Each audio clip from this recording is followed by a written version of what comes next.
The X-Zone Radio Show with Rob McConnell is largely an opinion talk show.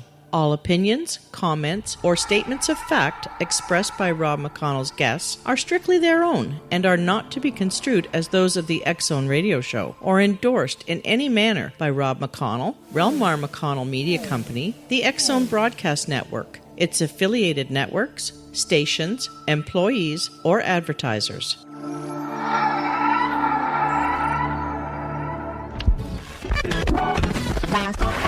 All Hit Radio.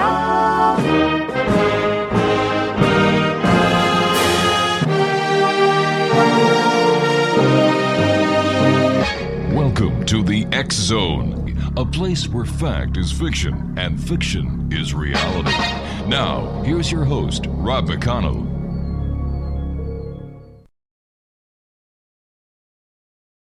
Welcome back to the X-Zone, everyone. My name is Rob McConnell, coming to you from our studios in Hamilton, Ontario, Canada. Worldwide toll-free, 1-800-610-7035. Email xzone@xzoneradiotv.com. On MSN Messenger, xzoneradiotv@hotmail.com. And our website, www.xzoneradiotv.com. The show that we're going to be doing today is one that is going to shock a lot of listeners.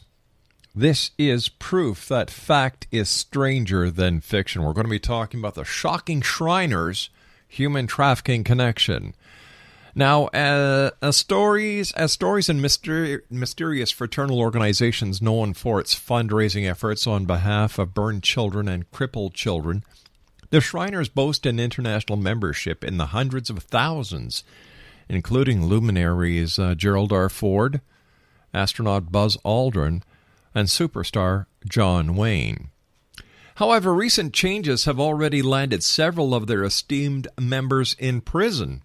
With the help of our very special guest this hour, who has researched and helped piece together the elements of the affidavit that identified and accused several key members of human trafficking and linked those members to a nationwide ring of corruption, Our exposing, of human trafficking and slavery here in the X-Zone continues. This sensational case, though years in process, is poised to make national headlines as the Supreme Court considers it for its dockets.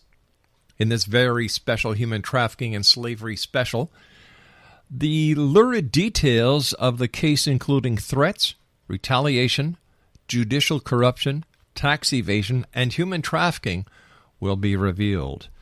My guest this hour is author Mike BLODGETT, and Mike is coming to us from Minnesota. And Mike, welcome to the X-Zone. Well, thank you, Rob.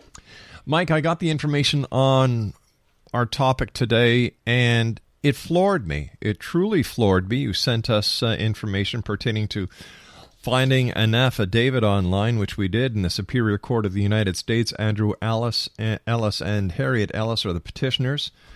John Hansen individually, and as a lawyer et al. Are the respondents. The FBI are involved in this investigation. And with all the other information on the line on the internet, how can human slavery and trafficking still continue in today's society? Yeah, that's, I think, at the heart of this whole thing, Rob, which you're so correct with your concern about this stuff. I myself had no idea that there was a subgroup of Shriners called the Royal Order of Jesters. I knew nothing about the human trafficking prosecutions that had started back in Buffalo, New York. I was ignorant of all this, and so was the nice little couple called Mr. and Mrs. Ellis.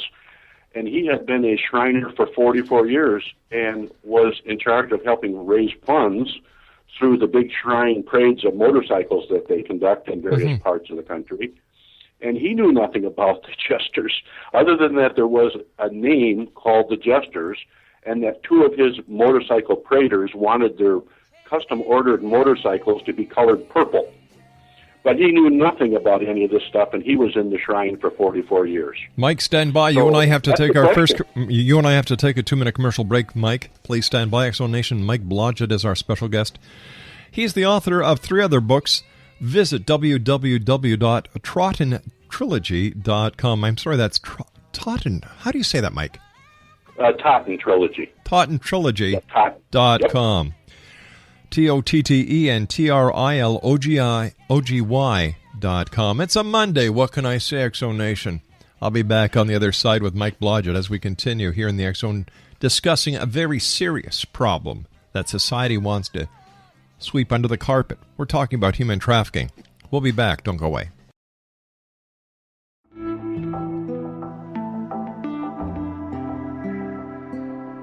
Take a step back in time and discover old Florida cuisine at Marsh Landing Restaurant in Fellsmere.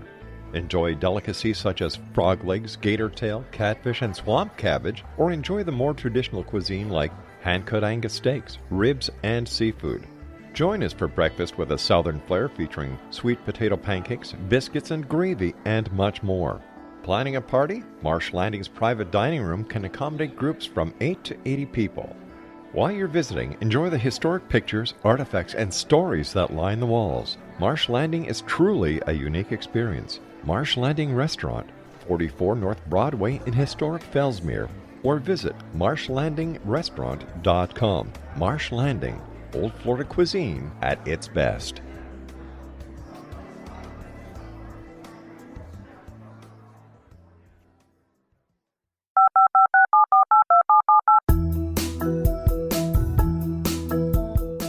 Did you know that when you're on the road with limited data or Wi-Fi, you can still listen to the X Zone Radio Show with Rob McConnell, The Science of Magic with Gwilda Wiyaka, X-1, Dimension X, Space Patrol, and every minute of the X Zone Broadcast Network by calling 213-401-0080, courtesy of Audio Now. No smartphone, app, or internet needed. It saves your data plan, and it's free if you have unlimited minutes. Call 213-401-0080 to listen on any phone, anytime, anywhere. Remember, 213-401-0080 for the best of the paranormal, parapsychology, and sci-fi radio programming anywhere, 24/7, 365. X Zone Nation, my guest this hour is Mike Blodgett. We're talking about a shocking revelation in the human trafficking slavery business, and that's when Mike came across some very interesting information that made a connection between the Shriners and human trafficking connection. Mike's website is TOTTENTRILOGY.com. That's TOTTENTRILOGY.com. All right, Mike, how did you meet the Ellises? They belong to a small group of landlords in Minnesota who work together to try to figure out how to comply with the local code enforcements and so on. Mm-hmm. So I was introduced to them as a person who is pretty knowledgeable in what's called federal fair housing. And then Mr. Ellis had been falsely expelled from the shrine in 2004, the local Minneapolis shrine, in 2004. And the reason was, I found out after they had lost in the state courts for a few years, the reason was that he and Harriet Ellis had been asking questions of the shrine, what's going wrong with our ethics and family values? So it turns out that the three men who were behind falsely expelling Mr. Ellis and really damaging Mrs. Ellis' reputation, it turns out had a real reason to be afraid of those questions about what was happening with the ethics and family values. But despite losing for 3 years in the state courts, no one could figure out that reason.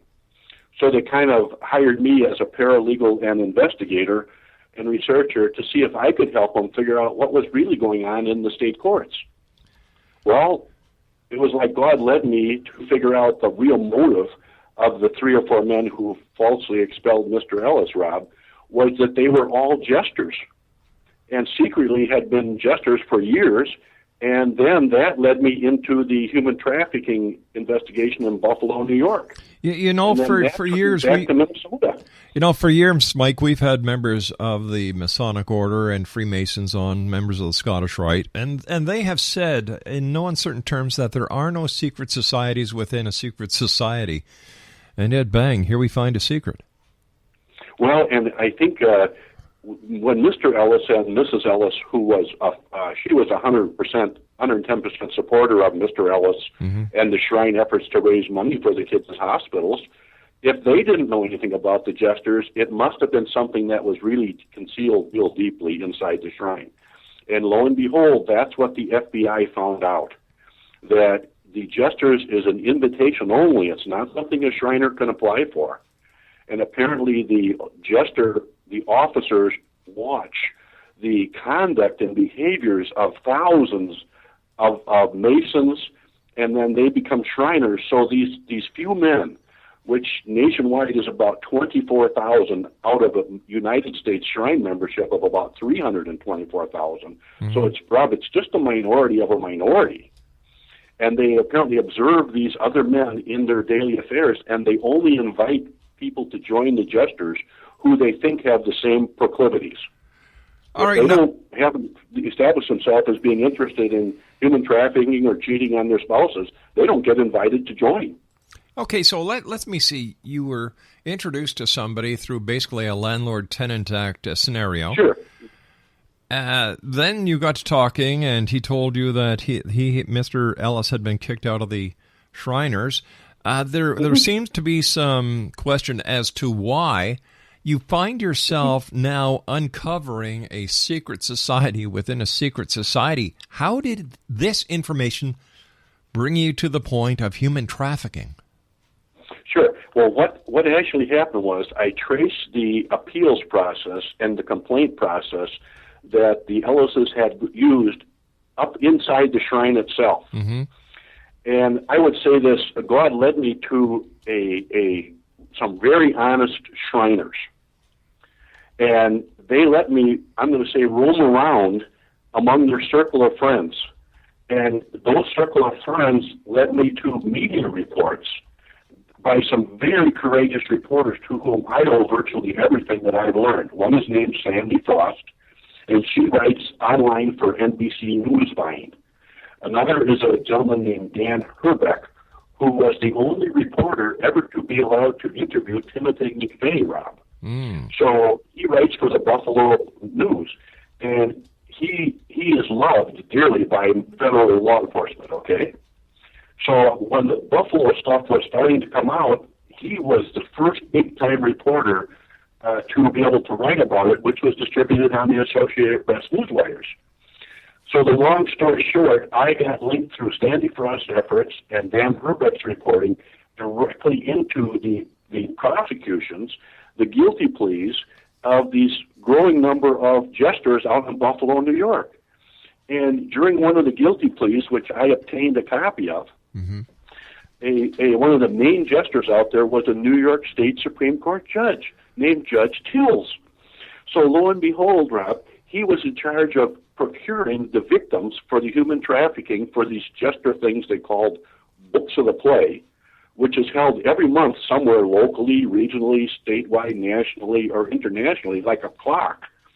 And the only purpose of those Books of the Play is human trafficking. So when Judge Tills pled guilty, he and the other two Jesters that pled very quickly out there in Buffalo, they all ratted out each other, and they ratted out Jesters apparently from around the country to the FBI rep. So that led me into how was the FBI getting these guilty pleas, and what were the guilty pleas for, and who the heck was making them? And they were all Jesters. Okay, now when it comes to the actual human trafficking, were they just finding the victims that were involved in the human trafficking, or were the Jesters themselves running the human trafficking ring? Well, it's a little tricky to answer that question, but I'll do my best. Okay. What I learned is that every Jester, they call them a court, Rob. So let's say there's 193 shrine, they call them temples in the United States of various sizes. The FBI found out there's 191 Jester courts, where the Jester court, the Jester officials actually secretly run the shrines. Okay? Okay. They secretly run the children's hospitals. They secretly control the National Shrine headquarters. Okay, so it turns out that these local Jesters had developed I would call it a modus operandi, and the FBI doesn't talk about it using those terms. But in Buffalo, it turns out that there was one head Jester official, which was Judge Tills out there, who was a New York State Supreme Court judge, and he had kept records of every woman that he had ever prosecuted in his prior judicial assignments for prostitution. Oh, my gosh. And he kept those files in his courtroom, And he had his confidential law clerk named Michael Stebick keep those files and records. And when they had the monthly book of the play coming up, Tills would tell Stebick how many victims he needed for that month's event. And Stebick and 2 other sheriff's deputies who worked directly for Judge Tills in the courthouse would be sent out to round up these women and force them to come to the next book of the play.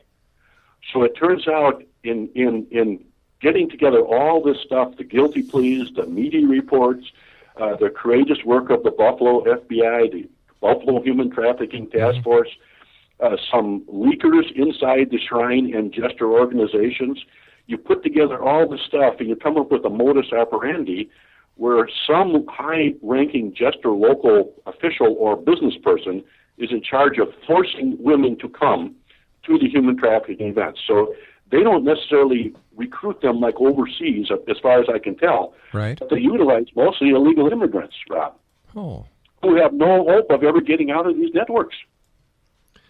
That's how they do it. So I think it'd be fair to say that from my point of view, these jesters have a modus operandi that I believe is like a cookie cutter. I believe it's replicated in every of the 191 jester courts, but not always with a judge or somebody at the top, say. Just some big, powerful business official who can make things happen is what's really going on there. Due to the fact that the Shriners are a worldwide organization, they're part of the Freemasons, they're part of the Scottish Rite, and so on. Mm-hmm. This puts a whole new light on to the Shriners, number one, and number two certainly puts in doubt their real motives. Is it possible that they're using the goody-goody two-shoes as a cover for their sinister work?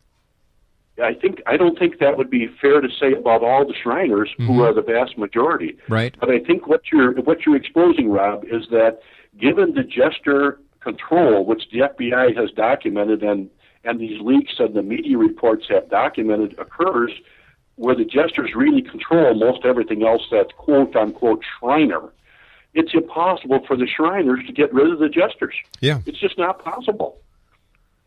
And that's so all these years of Masons or Shriners saying, give us a chance to clean our own nest, it's impossible for that to happen. So it takes people such as yourself or, I'm signed up to try to expose this, and I was never a Shriner or anything like this, So, but it offended me so badly that here in Minnesota, 2 state courts covered up the human trafficking by lawyers appearing before those courts and issued rulings that never addressed the federal evidence nor the local evidence where these men had voluntarily enlisted themselves as jesters.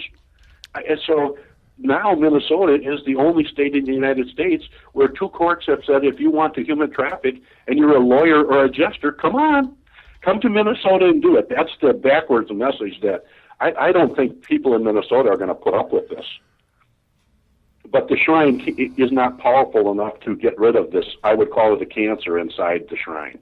Do we have any idea, or is there... But nobody does it, pardon me. Is there any estimate on the number of people that are actually involved in this human trafficking side of the Shrine?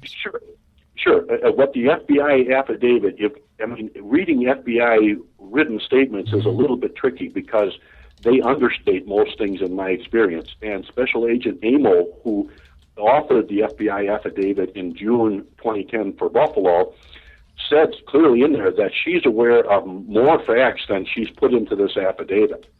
And between the affidavit and her recitation of the guilty pleas, and then the actual guilty pleas out there, all 4 jesters ratted out not only each other, they ratted out jesters in other parts of the country that the FBI has not gotten to yet.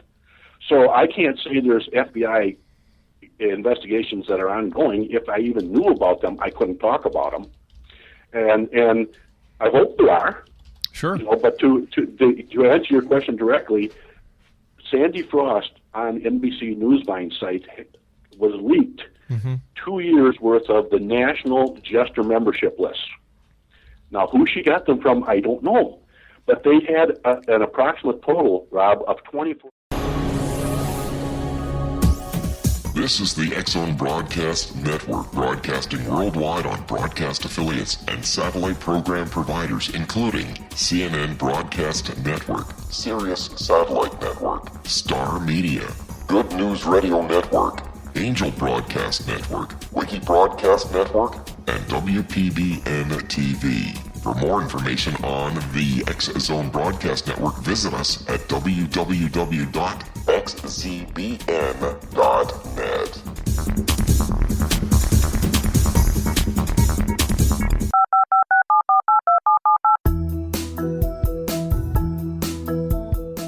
Did you know that when you're on the road with limited data or Wi-Fi, you can still listen to the X-Zone Radio Show with Rob McConnell, The Science of Magic with Gwilda Wiyaka, X-1, Dimension X, Space Patrol, and every minute of the X-Zone Broadcast Network by calling 213-401-0080, courtesy of Audio Now.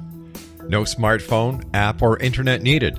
It saves your data plan, and it's free if you have unlimited minutes. Call 213-401-0080 to listen on any phone, anytime, anywhere. Remember, 213-401-0080 for the best of the paranormal, parapsychology, and sci-fi radio programming anywhere, 24/7, 365. 1-800-610-7035, worldwide toll-free. Email xzone at xzoneradiotv.com, on MSN Messenger, xzoneradiotv at hotmail.com, and our website, www.xzoneradiotv.com. X-Zone Nation, if you haven't already done so, please go to www.mdsrc.org and sign the online petition. That's the website for the Modern Day Slavery Reporting Center. That's www.mdsrc.org, and sign the online petition. Later on today, we're going to be posting at that site the affidavit that we found online, thanks to our guest this hour, Mike BLODGETT. We're also going to be posting the RCMP report from 2010 on human trafficking in Canada. And we're also going to be posting another report that came to our attention by Dr. William Schneid, our in-house criminologist, challenges to improve identifying the investigation and prosecution of state and local human trafficking cases. All of those two reports and the FBI affidavit in this matter is going to be posted at www.mdsrc.org. And please sign the petition. Get your friends to sign. Get your relatives to sign. Get your employees to sign. Your fellow workers. Heck, even get your politicians to sign. That'll be like pulling teeth, but what the heck, we can try. Once again, www.mdsrc.org. Mike BLODGETT is my guest, and we're doing a shocking expose this hour on Shriners and their connection to human trafficking. Mike's website is www.TWATNews.com. First of all, Mike, I want to thank you ever so much for joining us. What does it feel like to be a whistleblower, and have you at any time received any threats or retaliation because of your involvement in this case? Well, it's no fun to be a whistleblower. I was convicted in 1993 of some federal crimes, Rob, where I was absolutely innocent of that stuff. And I've been working since then to try to not only clear my name, but explain to people why that happened to me. And I'm not bitter about it. I've forgiven the people who did this to me and my family. But all I can share is things are starting to turn around. I'm starting to get my credibility back. And when the time is right, hopefully I'll be able to accomplish true whistleblowing in those matters. And I'm getting signs that may be getting close to being the right time. But the point is that I learned during those experiences I became like a trained bloodhound to find fraud by government or private attorneys, Rob. I became deeply sensitized to those kinds of factual situations. And so when I started to help the Ellises, the little old couple here in Minnesota, pardon me for calling you old, but you're about the same age as I am or more, I flat out was in their living room one day, and I said to both of them, I think this John Hanson guy uses prostitutes. And pardon me for saying that on the radio, because Patty Wetterling and Linda Miller and the Polaris Project in Washington, D.C.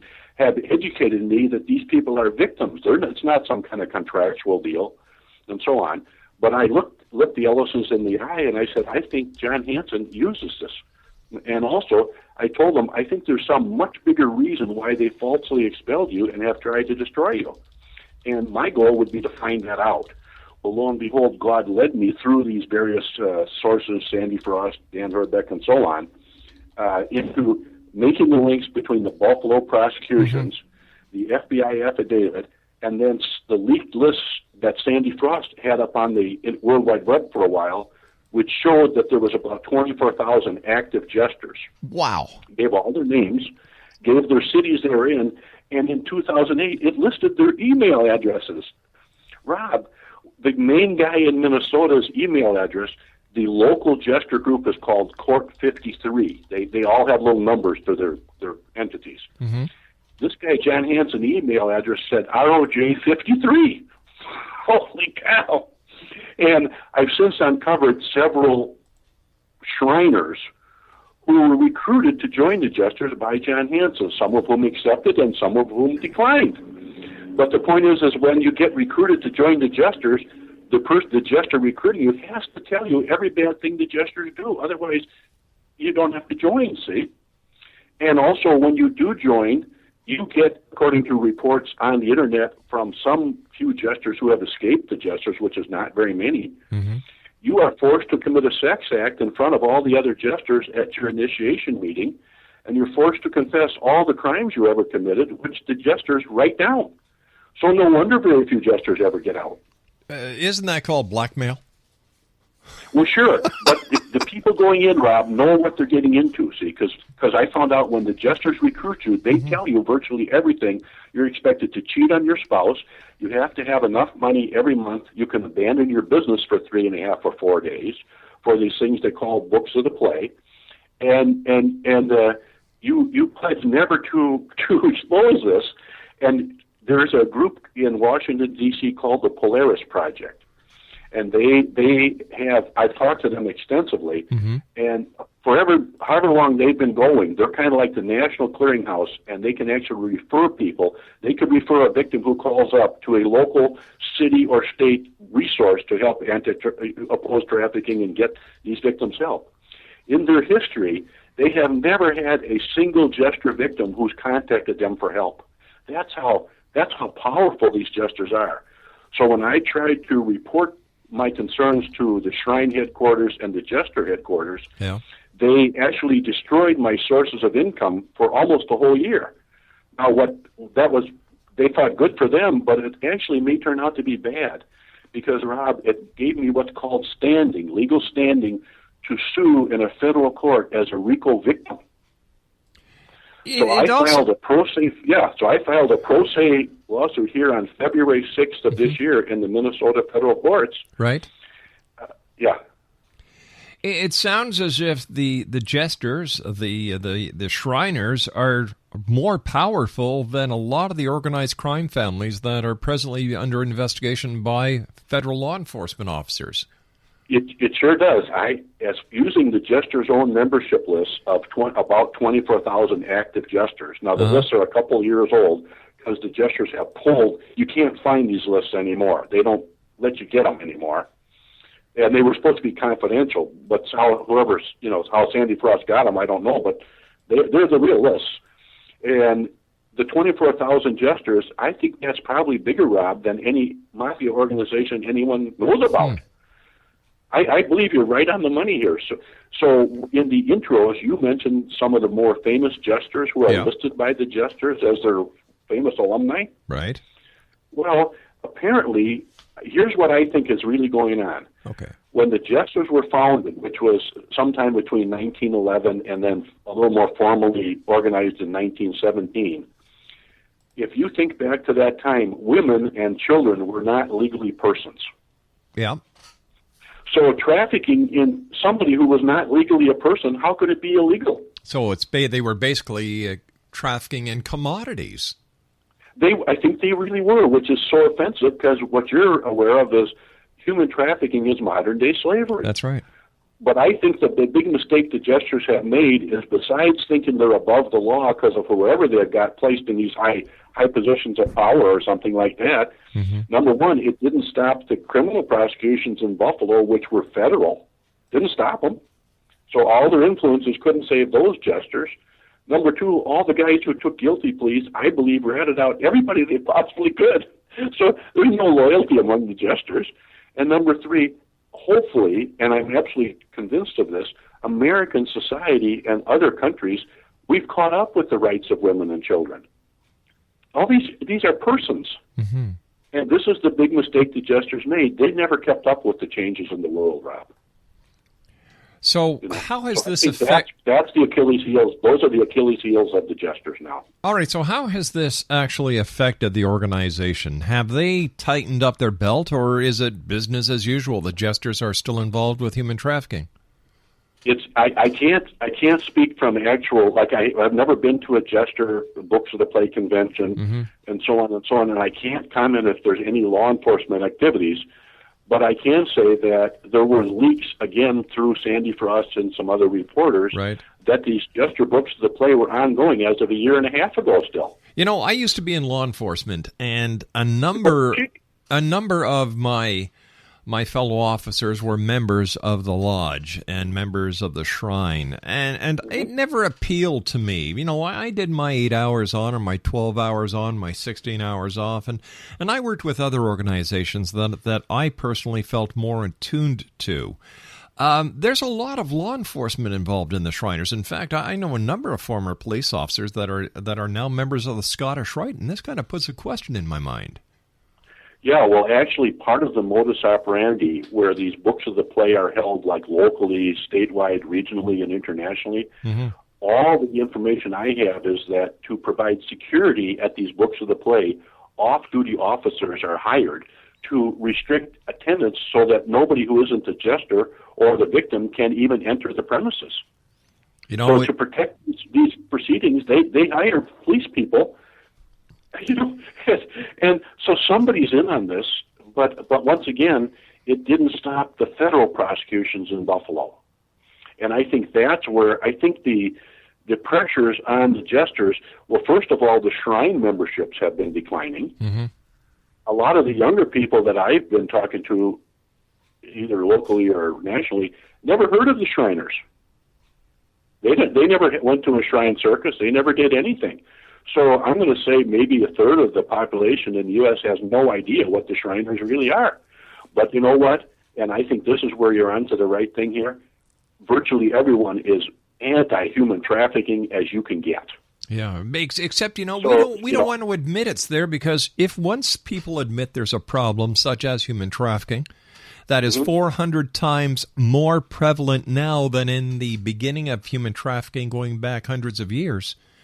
It's the third largest crime that is going on in today's society, and yet we just kind of, well, we don't. You and I certainly don't. I know that for a fact. Well, and I don't think most people will, Rob. I mean, in other words, I think the comments I'm getting from people such as yourself who are booking me onto these radio shows, the comments are, this is a story that is going to become a national scandal. It hasn't yet. But it is, and I'm not taking the credit for this. I was pushed into a corner by these jesters, and I'm not going to let them push me over again. And the reason is not just what they did to me, which is peanuts in terms of money damages.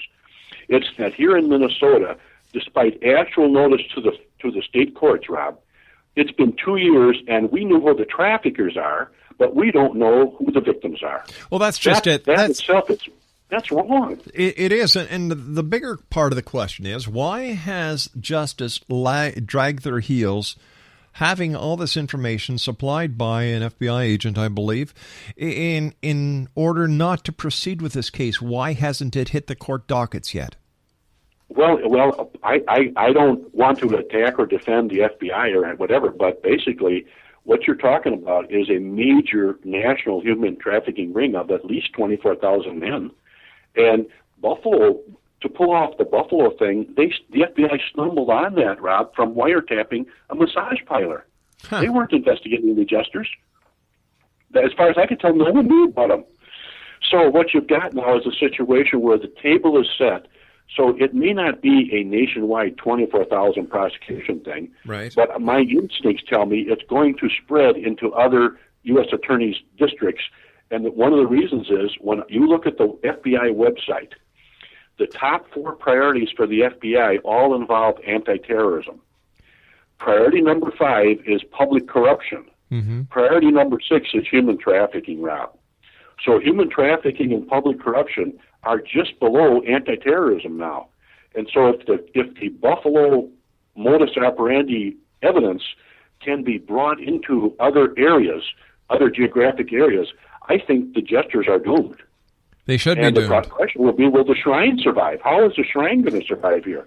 Well, if this was any other organization, law enforcement would be over it like a kid hungry over M&Ms. But it seems that because it's the Shriners, they're just dragging on this, hoping it'll go away. It may appear that way, Rob, and I don't want to say, and even if I knew there was an investigation, I couldn't speak to it because I can't say that the FBI is helping the Ellises in any way, shape, or form. We're building upon what the FBI already did out in Buffalo. That's why we tried to get to the U.S. Supreme Court.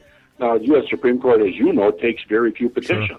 All right, stand by, Mike. You and I have to take our final break. X-Zone Nation, Mike Blodgett's my guest. We're talking about the shocking connection between the Shriners and human trafficking. My name is Rob McConnell. Visit www.mdsrc.org and please sign the online petition. I'll be back on the other side of this break as we here at the X-Zone try our very best to do whatever we can to stop human trafficking. This is the X-Zone Broadcast Network, broadcasting worldwide on broadcast affiliates and satellite program providers, including CNN Broadcast Network, Sirius Satellite Network, Star Media, Good News Radio Network, Angel Broadcast Network, Wiki Broadcast Network, and WPBN TV. For more information on the X-Zone Broadcast Network, visit us at www.xzbn.net.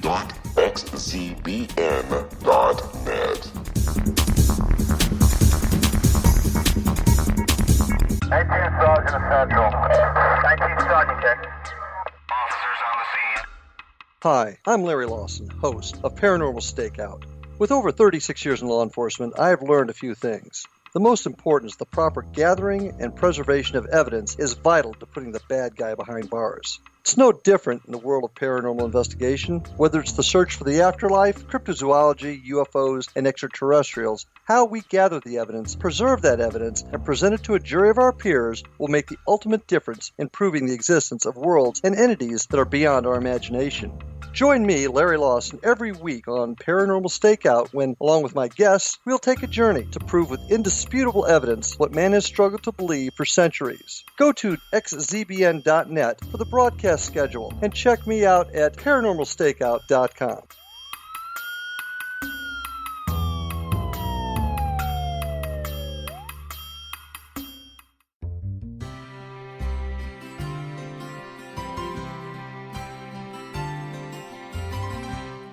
True healing must address 4 levels: physical, emotional, mental, and spiritual, for us to live joyful and productive lives.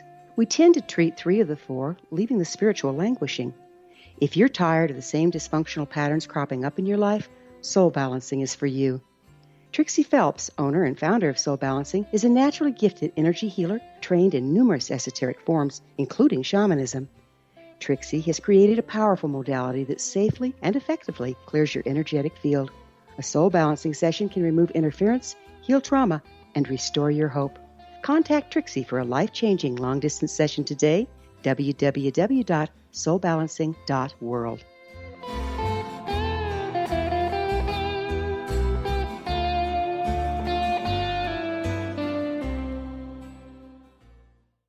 You know, the song is called Sideshow by the Stylistics, and I think that this is an appropriate song to finish this segment with our very special guest, Mike Blodgett.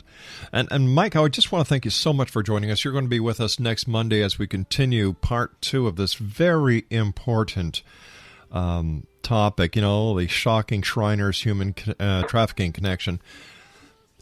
Since your involvement in the investigation with the Ellises, have there been times when you've felt as if you're being followed, or if the if certain things are working against you because of your involvement in this type of investigation? Not only felt I was being followed, I filed a police report with the St. Paul Police, which documented a number of instances where I was surveilled at meetings with lawyers. Wow. The meetings were scheduled sometimes no more than 10 minutes ahead of time, Rob. And during the meeting, up would come and sit as close to us, and we were meeting in Starbucks or Caribou's, public places, which is all fine. But these people would appear with little cell phones and computer equipment. And one time I went out, and when the gentleman opened his trunk, it was a massive electronic thing beeping and blinking and stuff like this. And the only way they could have known about these meetings was by tapping our phones. Unreal. And the meetings were attorney-client privileged, and we were discussing how to expose human trafficking. How are the... Sure. So this is a pretty sophisticated group of people. They have access to all the investigative teams, wiretapping things, electronic cell phone stuff, everything. So yes, I felt threatened. They did try to intimidate me off of this stuff very hard. I have had problems with my cars. I mean, there's a lot of things that go on. I can't pin it all on the jesters, but the intimidations in these public places during meetings with attorneys, absolutely, is part of my RICO lawsuit against them, that this happened. And I've got photos, which I'm going to put on the internet and introduce in court, asking people to identify who this person works for. Wow. See? So I've got license plates, photos that were taken of some of these people doing this intimidation, and I'm going to publicly ask, well, are you going to deny you hired this?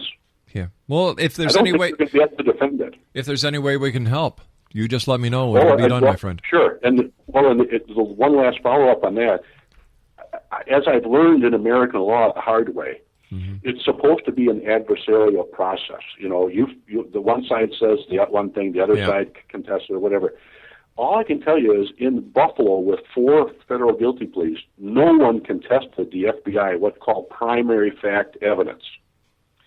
Okay? Out here in Minnesota, we filed the primary fact evidence, all gestures in effect are human traffickers, right, with the local lists of who had listed themselves as gestures, including on the tax returns, where they're taking deductions for their human trafficking expenses. Unreal. No one contested that evidence, Rob. Now, in my federal little RICO lawsuit, I've refiled some of the same evidence, and I'm giving the gestures a third chance to rebut it. Go ahead and rebut it.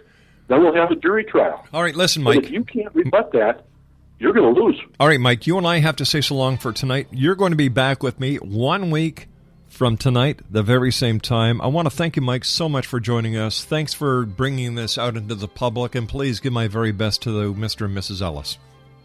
I will do that, and thanks for your concerns. It's my great pleasure. Once again, X-Zone Nation, my guest this hour has been Mike BLODGETT.